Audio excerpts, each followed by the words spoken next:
We must change lives. That's what the very latest Chartered Institute of Housing Professional Code of Practice tells us we must do. But we can't change lives until we change ourselves. My name's Alistair McIntosh from the Housing Quality Network, welcoming you to this week's edition of First Things First. Last Monday, I got the jab. No side effects whatsoever, although perhaps the right side of my brain has come to the fore, and I must nip out very quickly to get a copy of the Mail, the Telegraph and the Spectator. Suddenly, after the jab, everything Boris says seems to be right to me. The microchip is working. But turning back to the topic of today, how can we change ourselves? My God, we need to.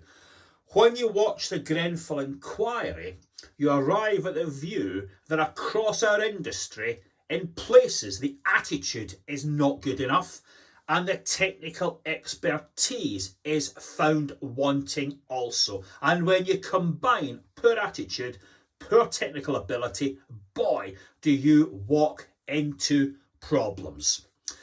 Last week at HQN, we had a workshop with Darren McGarvey because we're trying to get the bottom of how we need to change ourselves. Darren is a rapper, he's an author, he's even been on Question Time. He was brought up in very difficult circumstances in the south side of Glasgow. Alcohol, drugs, violence, you name it. And he brought out a book called Poverty Safari. What he's getting at in that book is that some people really experience poverty in the raw firsthand. Others, arguably people like me, come in and look at it almost as tourists. Hence the title of the book, Poverty Safari.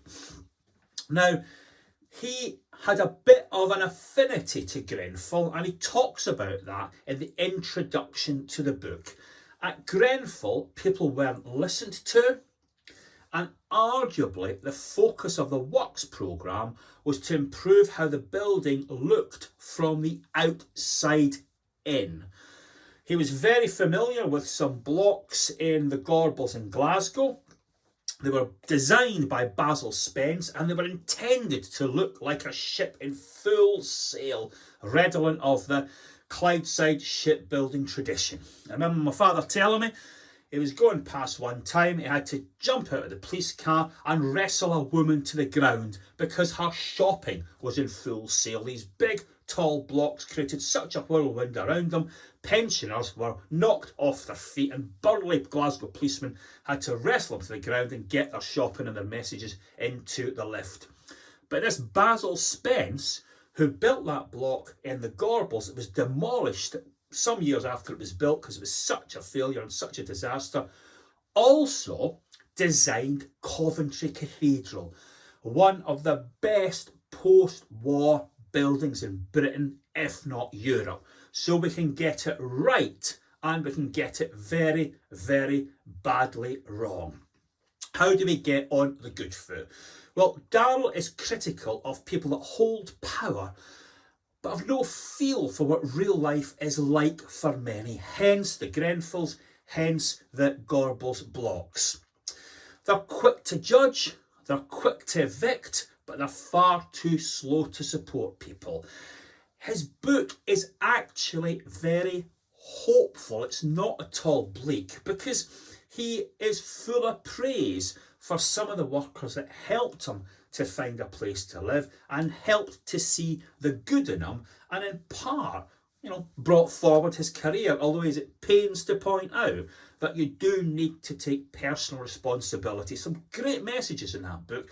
He's exactly the sort of guy that should be working for a housing association or council, or at the very least advising us. Now, he makes some great challenges in his book. I'm just going to read one of them out now. He's not the first to say it, but he does say it very powerfully. He says, "This is the poverty industry where even the good guys make a mint from social deprivation, where success is when there remains just enough social problems to sustain and perpetuate everyone's career. Success is not eradicating poverty, but parachuting in and leaving a legacy. Now that is the challenge to the new CIH code. Will it get us through that self-interest to a better place? We will see. In the foreword to his book, Darren quotes a poem by Tom Leonard, and it's called Liaison Coordinator.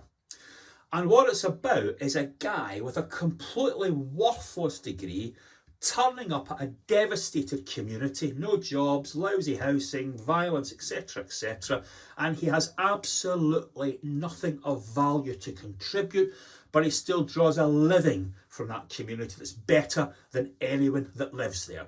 So the challenge for the Institute of Housing, the challenge for HQN, the challenge for you is don't be a liaison coordinator. Actually make an impact. Thanks for your attention, and I will see you next week.